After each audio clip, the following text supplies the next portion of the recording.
I don't normally prepare intros for Maida Vale sessions. I just normally get stuck into it. But I feel the need to remind people that their debut album, Hybrid Theory, sold more than 15 million copies worldwide. Their second album, Meteor, established them as a heritage artist, along with sold-out tours, remix albums, comps, live albums, an enormously successful collaboration with Hove, Jay-Z. We find Linkin Park back in the building in Maida Vale Studios, just shy of 2 weeks ahead of the release of their brand new album, Minutes to Midnight. We got Joe and Chester down the line. What's up, guys? What's up? How you doing? Welcome back. It's good to have you there, and thanks very much for bringing the boys and the instruments and the crew in and performing live for us tonight. We're looking forward to it. Yeah, it's our pleasure. So listen, how big is the Linkin Park machine right now? Are you keeping it streamlined in Maida Vale, or have you got your whole crew? Is everyone back together? Is it like a family reunion? Actually, it kind of is. You know, we've been working with a lot of our guys for a number of years, and it feels really good to get the whole family back together and ramp up to start touring again. Well, you got a new record to play, you know, to put together with all the previous songs that featured on your other music, and it's called Minutes to Midnight. I want to talk about this record. You talked about it being not a departure from Linkin Park and what the fans expect in terms of you guys as a unit, but it is an evolution, correct? Yeah, the first two albums that we've done were very introspective and very personal. Yeah. A lot of it talking about this is the way I feel and this is how I am at this moment. And on this album, for the first time, we took a perspective of the inside looking out, and for instance, for what I've done in the video, we touch upon where we're at as human beings, and that's something we haven't done before. But I think it's a sign of the times we're in, and it's also a sign of where we're at as individuals and as a band. People talk about soapboxes, and how more bands should get on them and communicate about what they see and how they feel. But, I was talking to someone in a band about this the other day. The time for soapboxes is long gone. You should be just doing that anyway.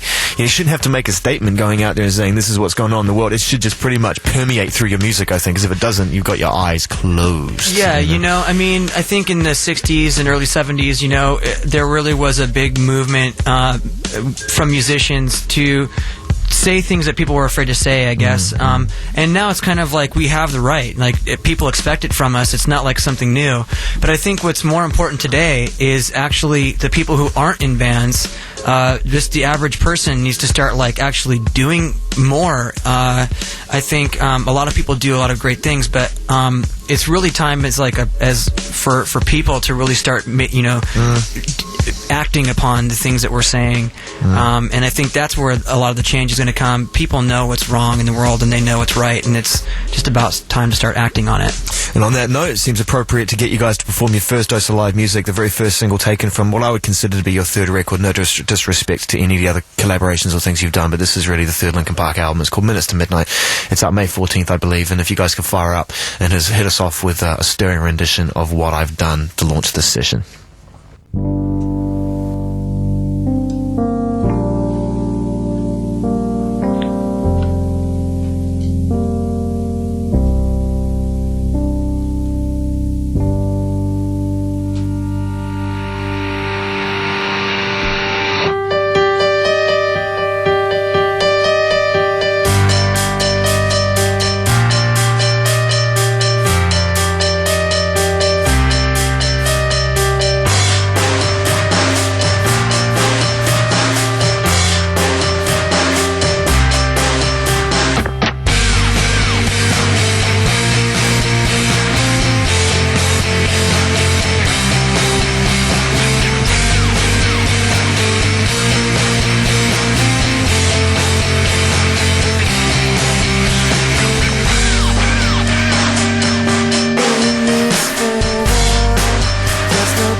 heard What I've Done, the first single, a much deeper sound of Linkin Park, and that's saying something because I don't think you guys are really scratching the surface with Hybrid Theory or Meteora, but you're certainly going a lot deeper down the rabbit hole with your new album, Minutes to Midnight, and Chester and Joe have drawn the short straws and are currently talking to me live on Radio 1, so thanks for doing that. What's up? What's up? What's up?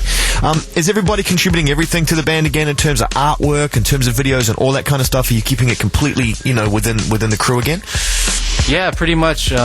We do everything ourselves, at least everything we can, and it's part of it is for artistic reasons, and part of it is because we're a bit of control freaks.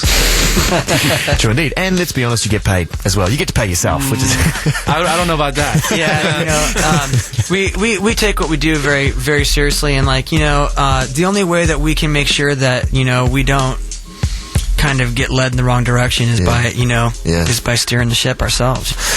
Thinking back to when Meteor ended and the touring ended, how did you feel at that moment? What do you think was the vibe in the camp of the band? I mean, part sort of euphoria and part exhaustion, or were you a bit freaked out by how quickly everything had happened? Well, I think somewhere before that we accomplished more than what we set out to at the beginning, and we were really pleased with that. Yeah, and we've been on the road for 5 years at that point, maybe even close to 6, and we were together the whole time. It was kind of nice just to we did take a little break. It got to you at one point, didn't it, Chester? I remember there being stories of you being really exhausted and it really wearing you down. Have you sort of learnt how you can balance it a bit more before you get back on this treadmill? Because this is just the beginning. Yeah, well, one of the things I did was I quit drinking. It didn't work very well for me, and I think that was one of the big contributors to my kind of exhaustion and my state of mind. Are you now 100% sober, or do you enjoy a social drink every now and then? No, I just stay clear. I just feel better, and I feel like I'm like running 10Ks and stuff, and I think that's going to benefit the show, especially considering how much energy we put out on the shows. Yeah. You doing push-ups? Every once in a while. Yeah. What do you get? What can you do in one sitting? How many push-ups? I could probably do like maybe 40 or 50. You're lying. Yeah, I can knock out 30. I can't do 40 or 50. What are you, buff now? No, well, that's the thing. Joe, Yeah. Chester buff. He's light. He's lightweight. He's light on his toes. You're going to play a brand new song for us right now, taken from your forthcoming new album called Minutes to Midnight, and everyone's really excited about having you back here at the show and listening, I'm sure. It's called Given Up. And what can you tell us about the song before you play it? This song is a little bit about when you find yourself in life, you've got all these great things happening, and you can't seem to make the right decisions, and you're self-destructive. And at which point you should quit drinking. All right, That's right. Ladies and gentlemen, without further ado, once again, our second live track from our guests tonight. It's great to have them back. Linkin Park, this is Given Up on Radio 1.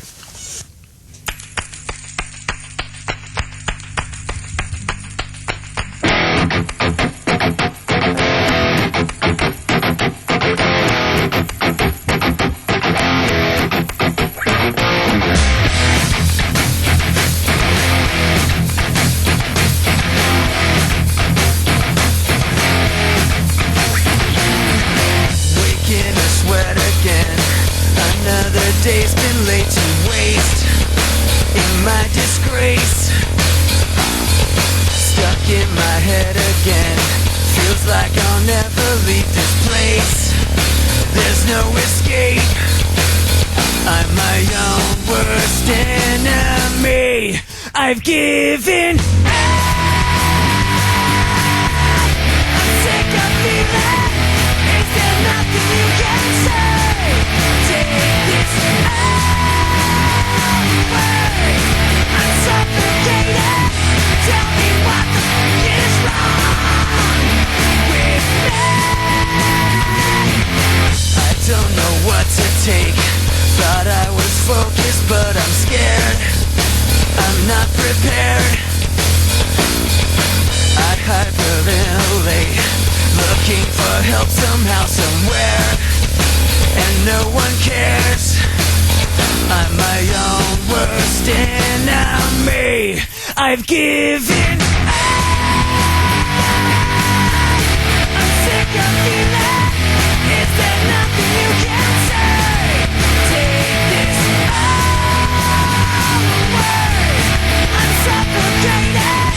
Tell me what the fuck is wrong with me.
So far, we've gone pretty deep with Linkin Park about the brand new album, Minutes to Midnight, and we've still got Chester and Joe on the line for a little more chit-chat, and then one more live tracker, what I consider to be a classic. So guys, let's talk live. You've made this record, 14 months, 150 demos, it's mastered, artwork's done, it's ready to go, and now the fun stuff, really, eh? Yeah. We're actually here right now, and then we go back home for the release of the record, and then we're coming back to Europe to do a bunch of festivals. Download as well, man. That's going to be ridiculous. Yeah, it's kind of cool to kick. The last two records, this record and Meteora, we've kicked it off in Europe, and it's a great way to do it. And this time, it's not like doing free shows for the fan club, which is amazing, but we're kicking it off doing these huge, amazing festival shows and some of our own shows and stuff. But it's awesome to come out here and start the cycle. What about Project Revolution? You going to bring that back? You in the package touring business still? Yeah, Project Revolution, we started that as an idea that we could do this every time we tour or every time we have a record out, and it's grown into this big monster now. And this summer we're taking out My Chemical Romance, Taking Back Sunday, Him, Placebo, Julian K, which has former members of Orgy in it, Mindless Self-Indulgence, Seosin, Styles of Beyond. Ouch. And there's a couple more I just can't think of. There's like 10 or 11 bands on this tour. Good work, man. Way to use the Rolodex, It's getting out there and getting those bands in there. It's good work. Yeah, it's going to be awesome.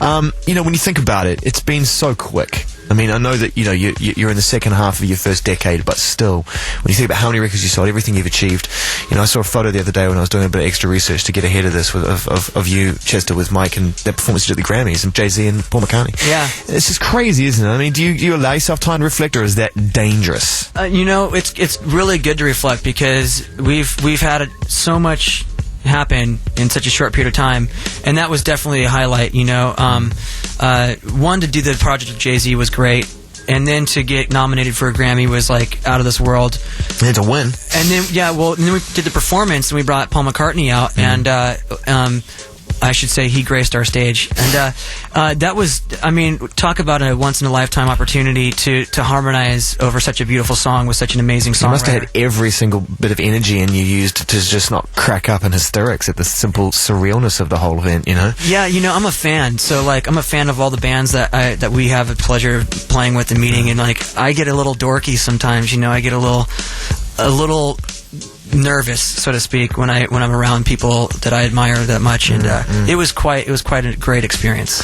Welcome back, guys. It's great to have you, and thanks very much for doing the session. You're going to finish this off with a song which, one of the many that's changed your life and gone on to giving you great success, Numb. What are your feelings about this particular song before you finish up for us tonight? How do you feel about this record now?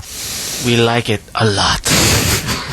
And on that succinct and typically Johan way, we're going to end this interview. Thanks very much. Nice to talk with you, and one more live track from Linkin Park, and we'll see you in the summer. Thanks.